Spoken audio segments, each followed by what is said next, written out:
Welcome to this tutorial on how to use the VLOOKUP function in Excel to improve your work. Let's get straight into it. The first thing you need is a set of data.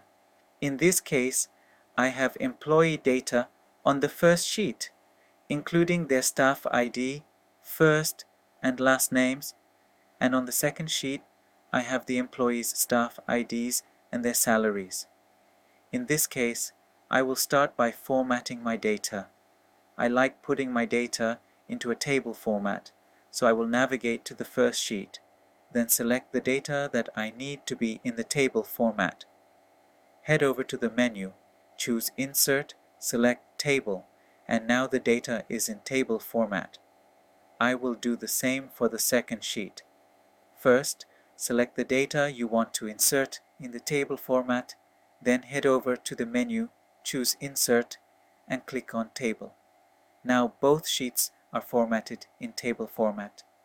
I will navigate back to the first sheet and choose the last column next to the employee's last name.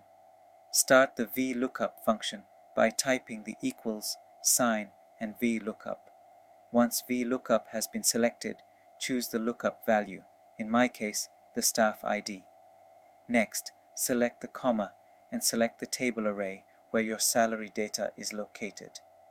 In this scenario, I will head over to the second sheet, select the table array, then type in the comma.